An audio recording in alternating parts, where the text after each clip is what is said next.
The Assayer's journey. The telegram had been sent 3 days ago. James stood at the window of Dr. Harrison's parlor, watching the street below as afternoon shadows stretched across Medicine Hat's dusty thoroughfare. His reflection in the glass showed a man marked by Prairie hardship, the scar on his shoulder still visible through his shirt, the lines around his eyes deeper than they'd been a year ago. Behind him, Eleanor sat with Thomas at the kitchen table, helping him practice his letters while Mrs. Brennan kneaded bread dough with practiced efficiency. Sarah appeared at his elbow, silent as smoke. She'd developed that habit over the summer, moving without sound, always aware of her surroundings. The skills that kept people alive on a frontier where danger wore many faces. "Still no response," she said quietly. It wasn't a question. "No." James kept his voice low. "Could be he never got it. Could be he's already on the road. Could be he's not interested in traveling north in October. Or the consortium intercepted it," Sarah added, voicing the fear they all carried. "They know we need an assayer. They know we're running out of time." James turned from the window to face his daughter. At 19, she'd grown into someone he barely recognized, taller than her mother now, with shoulders broadened by work and eyes that had seen too much violence. The girl who'd left Ontario 3 years ago had disappeared somewhere on this harsh prairie, replaced by this young woman who could calculate ore yields and plan strategic ambushes with equal facility. "We can't control what they know," he said. "We can only control what we do. If Brennan doesn't arrive by tomorrow, we'll need another plan." "The ore's secure in the vault," Sarah said. "Webb won't let anything happen to it, not with his reputation at stake. But we can't wait forever. 7 days now until the deadline. 7 days. The number hung between them like a noose. Footsteps on the stairs made them both turn. Daniel Thornton appeared in the doorway, hat in hand, his face flushed from the cold outside. His eyes found Sarah immediately, the way they always did, and something in James's chest tightened at the naked concern in the young man's expression. "Any word?" Daniel asked.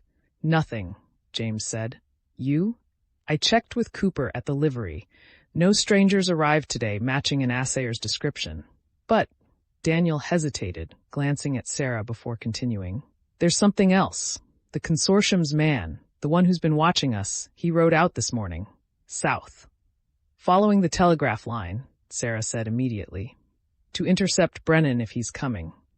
James felt his jaw tighten. Of course.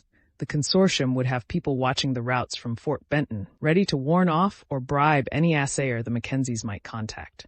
They'd survived assassination attempts and legal warfare, only to face death by 1,000 small obstructions. "We don't know that," Eleanor said from the table, though her voice lacked conviction. "He could have been recalled. Hartwell's in custody. The consortium's plans are exposed. Maybe they're cutting their losses." "They're not," Sarah said flatly. "They've invested too much, killed too many people. If they walk away now, everything Blackburn discovered could still destroy them. They need to either acquire the mine or ensure we can't prove its value before the bank forecloses." Thomas looked up from his slate, his young face serious. "But we know it's valuable. We saw the silver." "Knowing and proving are different things, sweetheart," Eleanor said gently. "The bank needs documentation from a certified assayer. Our word isn't enough." James watched his son's face fall and felt a familiar helplessness. Thomas had been through so much already. Violence, siege, his father nearly dying. The boy deserved a childhood of safety and play, not lessons in financial manipulation and conspiracy. "I should go after him," Daniel said suddenly. "The consortium's man. If he's planning to intercept Brennan, I can." "No." James's voice was firm. "We don't split up. That's what they want. To isolate us. Pick us off one by one. We stay together, stay visible, stay in town where there are witnesses." "Then we're trapped," Daniel said, "waiting for help that might never come while they control every route and telegraph line." The silence that followed was broken by Mrs. Brennan's voice from the kitchen. "Begging your pardon, Mr. Mackenzie, but there might be another way."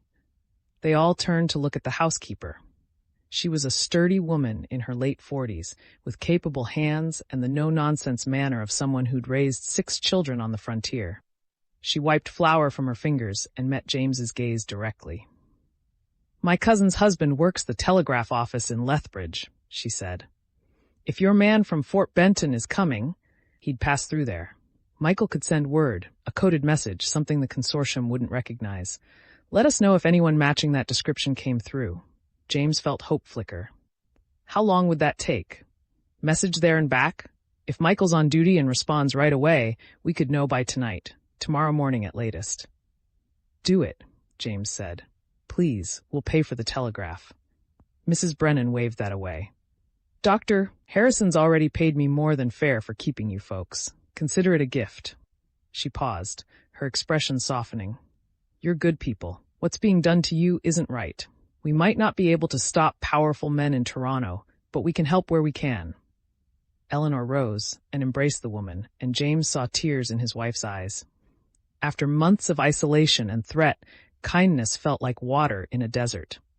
I'll go to the telegraph office now, Mrs. Brennan said, untying her apron. Best to send it while there's still daylight. After she left, the family gathered around the table.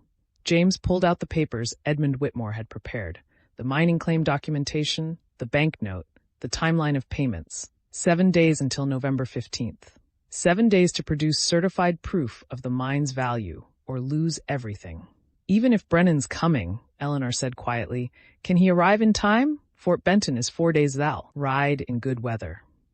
If he received the telegram 3 days ago and left immediately, he'd still be 2 days out. Assuming he came straight through, Sarah added. Assuming he didn't need time to prepare, to arrange his equipment, to close up his business. And assuming he's willing to come at all, Daniel said. He doesn't know us. For all he knows, this is some kind of trap. James rubbed his face, feeling the weight of too many variables, too many things beyond his control. They'd fought so hard, risked so much, and now their fate depended on whether a stranger in Montana decided to help them. There's still the option of selling, Eleanor said carefully. C. Ashford's offer was $5,000. That's more than enough to pay the bank and have capital left over.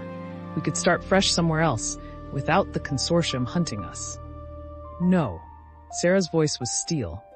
That's what they want. They murder families, steal their claims, and we're supposed to accept payment and walk away? That mine is ours. Legally, morally, in every way that matters. We don't surrender to murderers. I'm not talking about surrender, Eleanor said, her own voice hardening. I'm talking about survival, about keeping this family alive. The mine doesn't matter if we're all dead. We're not going to die, Sarah said. How can you know that? Eleanor's hands were shaking. You can't. None of us can. They've already killed Blackburn. They've killed other families. What makes you think we're special? Because we're still here, Sarah said simply. Because we've survived everything they've thrown at us. Because we have friends and allies and evidence and the law on our side. Because you're 19 years old and you think you're invincible, Eleanor snapped. But you're not. None of us are. And I won't watch my children die for a hole in the ground filled with silver. The words hung in the air like smoke.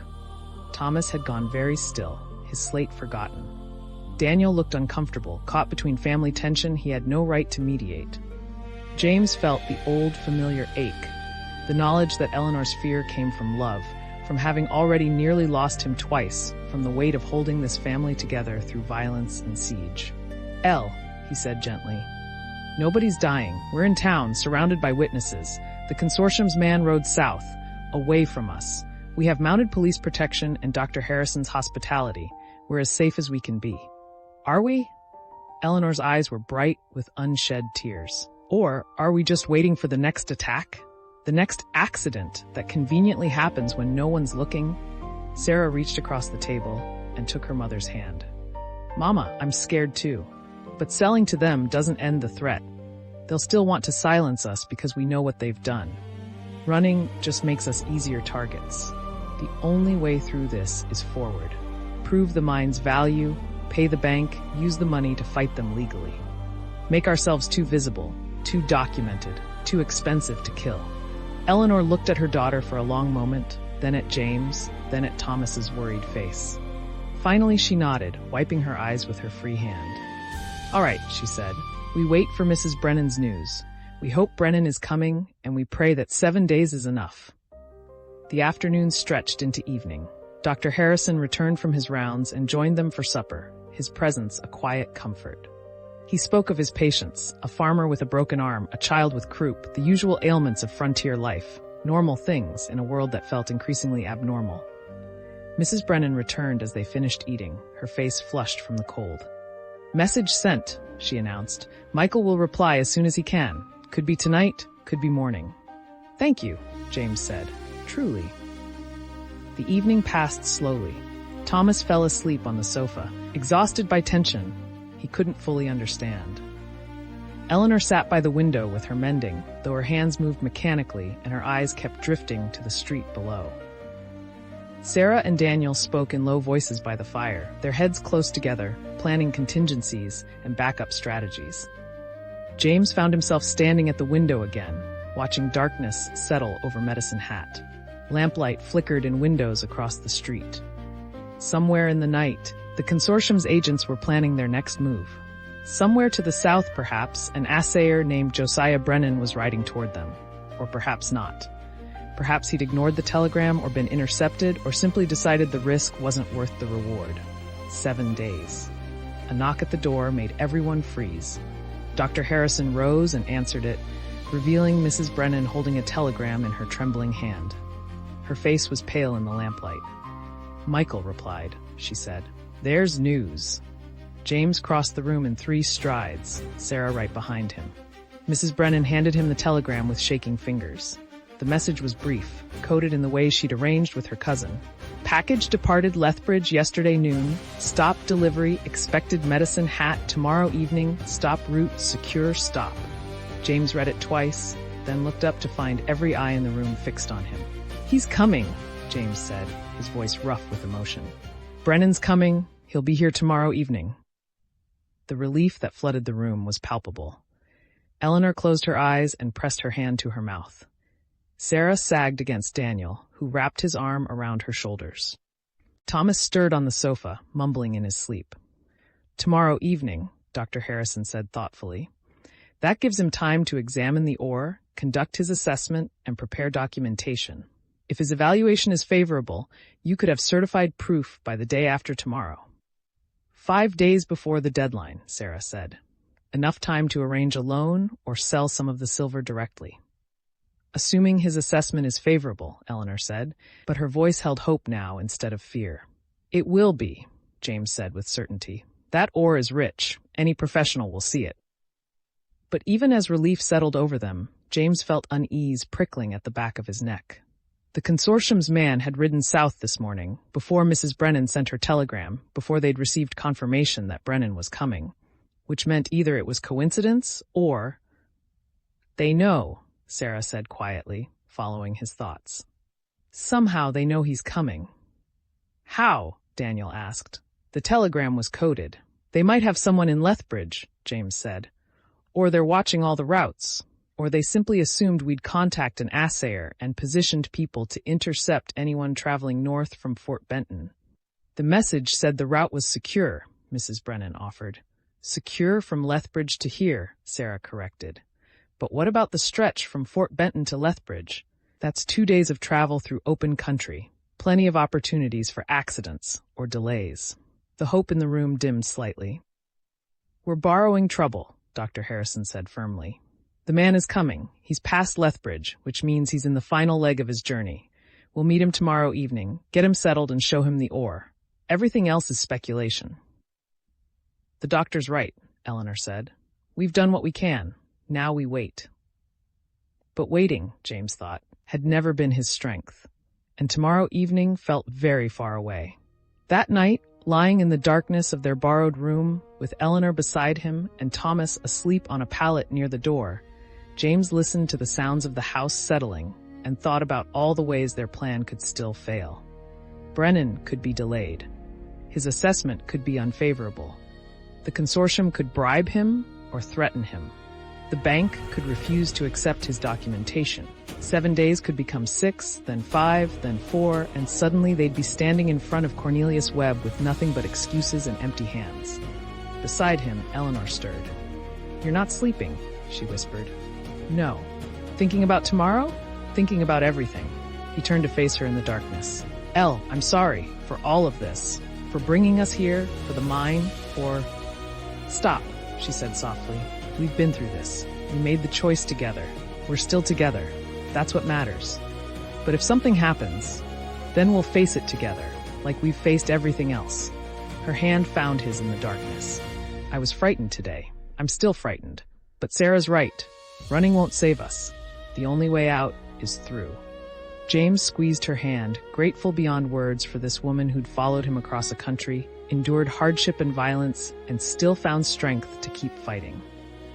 Tomorrow, he said. Brennan arrives tomorrow, and then we'll know.